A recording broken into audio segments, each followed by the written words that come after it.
La caída del muro de Berlín y la desaparición de la URSS. Buen día, jóvenes. Lo que vamos a ver hoy es uno de esos temas que, aunque ocurrió hace más de 30 años, sigue teniendo consecuencias en el mundo que ustedes habitan hoy mismo. Y no lo digo para impresionarlos, lo digo porque es completamente cierto. Y al final de este video, ustedes mismos lo van a comprobar. El tema que vamos a estudiar hoy es la caída del muro de Berlín y la desaparición de la Unión Soviética. Dos eventos históricos que sacudieron al mundo entero y que transformaron para siempre el orden político y económico del planeta, incluyendo a nuestro México. Les hago una pregunta para arrancar. ¿Se imaginan vivir en una ciudad donde un muro de concreto, vigilado por soldados armados, divide su colonia en dos, separando familias, amigos y vecinos, y donde cruzar al otro lado puede costarles la vida? Eso fue exactamente lo que vivieron miles de personas en Berlín durante casi 30 años. Hoy vamos a entender cómo y por qué ese muro cayó y qué pasó en el mundo después de eso.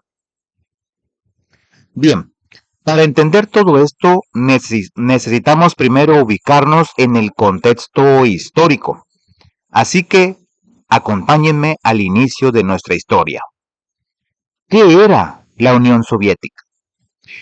Después de la Segunda Guerra Mundial, el mundo quedó dividido en dos grandes bloques de poder. Por un lado estaban Estados Unidos y sus aliados que defendían el sistema capitalista, empresas privadas, libre mercado, libertad de expresión y democracia. Por el otro lado estaba la Unión de las Repúblicas Socialistas Soviéticas, mejor conocida como la URSS, liderada por Rusia, que defendía el comunismo, un sistema donde el Estado controlaba la economía, la política y prácticamente todos los aspectos de la vida pública. Estos dos bloques no se enfrentaron directamente con armas, pero sí vivieron décadas de tensión, espionaje, propaganda y competencia por el dominio del mundo. A ese periodo lo llamamos la Guerra Fría. Piénsenlo así. Imaginen dos equipos de fútbol que no juegan en la misma cancha, pero que se están mirando fijamente desde las tribunas, cada uno esperando que el otro cometa un error. Esa era más o menos la dinámica entre Estados Unidos y la URSS durante la Guerra Fría. Ahora bien, ¿qué fue lo que hizo que ese enorme bloque soviético comenzara a desmoronarse? La respuesta, jóvenes, tiene un nombre: Mikhail Gorbachev. En 1985, Gorbachev asumió el liderazgo de la Unión Soviética y se dio cuenta de que el sistema estaba muy deteriorado.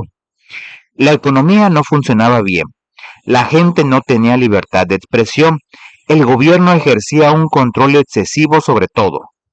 Entonces decidió hacer reformas, dos grandes reformas. La primera se llamó perestroika, que en ruso significa reestructuración. Con esta medida, Gorbachev introdujo cambios económicos más liberales, permitiendo cierta apertura al mercado y flexibilizando la economía soviética. Pueden imaginársela como cuando alguien decide remodelar una casa que ya está muy vieja. Quitas una pared aquí, abres una ventana allá, con la intención de mejorarla. La segunda reforma fue la glasnost, que significa transparencia. Esta buscaba democratizar la política y los medios de comunicación, dando mayor libertad de expresión a los ciudadanos soviéticos. por primera vez, la gente podía hablar, opinar y criticar al gobierno con mayor libertad. Pero hay un tercer elemento que fue, quizás, el más decisivo de todos. Gorbachev decidió abandonar la llamada doctrina Brezhnev. ¿Qué era eso? Era la política que le daba a Rusia el derecho de intervenir económica y militarmente en cualquier país del bloque comunista que intentara separarse o cambiar de rumbo.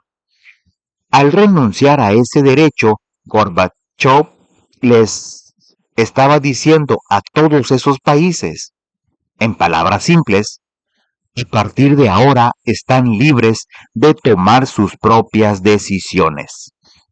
Y aquí viene la paradoja curiosa de todo esto. Gorbachev quería salvar al sistema soviético con sus reformas, no destruirlo. Pero sin darse cuenta, esas mismas reformas fueron las que aceleraron su caída.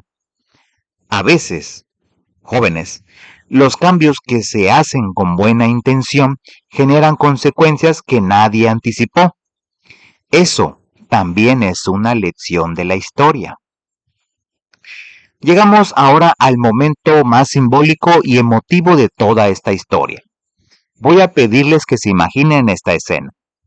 Tras la Segunda Guerra Mundial, Alemania quedó dividida en dos países.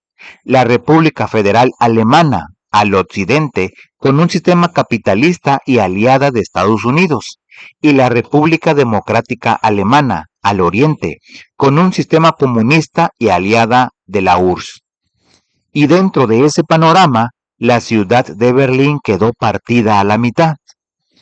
Para evitar que los ciudadanos del lado comunista escaparan hacia el lado capitalista, porque muchos querían hacerlo, en 1961 se construyó el Muro de Berlín, una barrera de concreto de casi 45 kilómetros de longitud, con torres de vigilancia, reflectores y guardias con órdenes de disparar a quien intentara cruzar. Les pregunto algo, y quiero que lo piensen de verdad. ¿Qué dice de un sistema político el hecho de que tenga que construir un muro para evitar que su propia gente se vaya? Eso es algo que vale mucho la pena reflexionar.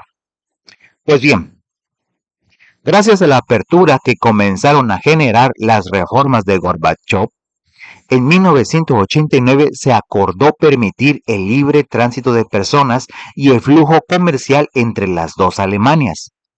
Y lo que ocurrió esa noche del 9 de noviembre de 1989 fue histórico. Miles de ciudadanos salieron a las calles, tomaron martillos y picos y comenzaron a derribar el muro con sus propias manos, con lágrimas, abrazos y una alegría que recorrió el mundo entero. Ese momento que hoy conocemos popularmente como la caída del muro de Berlín fue mucho más que la demolición de una estructura de concreto. Fue el símbolo del fin de una era. Y como consecuencia directa, en 1990, Alemania se reunificó en un solo país, marcando así el inicio formal de la desintegración de la Unión Soviética. Con la caída de la URSS, el bloque capitalista encabezado por potencias como Estados Unidos e Inglaterra se consolidó con el nuevo líder de la economía mundial. El capitalismo había ganado la partida, y a partir de entonces prácticamente todos los países del mundo comenzaron a adoptar modelos económicos basados en el libre mercado. Y aquí es donde quiero que pongan especial atención, porque esto nos toca directamente a nosotros, como mexicanos. ¿Alguno de ustedes ha comido en alguna cadena de comida rápida estadounidense? ¿Han visto en el supermercado productos importados de Estados Unidos o Canadá? ¿Sus familias o ustedes han escuchado hablar del Tratado de Libre Comercio? Pues todo eso tiene una conexión directa con lo que acabamos de ver. Tras la crisis de los modelos comunistas y el avance global del capitalismo, México también vivió transformaciones profundas. Durante el gobierno de Carlos Salinas de Gortari entre 1988 y 1994, se vendieron empresas que antes eran propiedad del Estado, las llamadas empresas paraestatales. Se redujo el gasto público y el país adoptó un nuevo modelo económico orientado hacia el mercado global. Todo esto culminó con la firma del Tratado de Libre Comercio de América del Norte, mejor conocido como TLCAM, que integró a México en un bloque económico con Estados Unidos y Canadá. Entonces, jóvenes, ¿ya ven la conexión? Lo que pasó en Berlín en 1989 y la desaparición de la URSS no fueron eventos lejanos que no nos afectan. Sus consecuencias llegaron hasta México y moldearon el modelo económico con el que nuestro país opera hasta hoy. Muy bien, jóvenes, hemos recorrido un camino importante el día de hoy. Permítanme hacer un breve resumen de lo que vimos. Vimos que la Unión Soviética fue una enorme potencia mundial que durante décadas disputó el liderazgo global con Estados Unidos en lo que se conoció como la Guerra Fría. Entendimos que las reformas de Gorbachev, la perestroika y la glasnost, aunque buscaban fortalecer al sistema soviético, en realidad aceleraron su desintegración. Comprendimos que la caída del muro de Berlín en 1989 fue el símbolo más poderoso del fin de ese periodo y que la reunificación de Alemania en 1990 marcó el inicio del colapso definitivo de la URSS. Y finalmente, conectamos todos esos eventos con lo que ocurrió en México, donde el triunfo del capitalismo a nivel mundial impulsó cambios económicos que derivaron en la firma del TLCAM. Lo más valioso que quiero que se lleven hoy no es solo una serie de fechas y nombres. Quiero que comprendan que la historia es una cadena. Cada eslabón está conectado con el anterior y con el siguiente. Lo que ocurre en el otro lado del mundo puede transformar la vida de sus familias aquí en México. Y entender esas conexiones los convierte en ciudadanos más conscientes, más críticos y mejor preparados para entender el mundo en el que viven. Los dejo con esta última reflexión. El muro de Berlín tardó 28 años en caer, pero cuando cayó, lo hizo en una sola noche. Eso nos enseña que los cambios grandes a veces parecen imposibles, hasta que de repente se vuelven inevitables. Muchas gracias por su atención, jóvenes. Eso es todo por este video. Recuerden suscribirse al canal, dejen su like, comenten y compartan. Saludos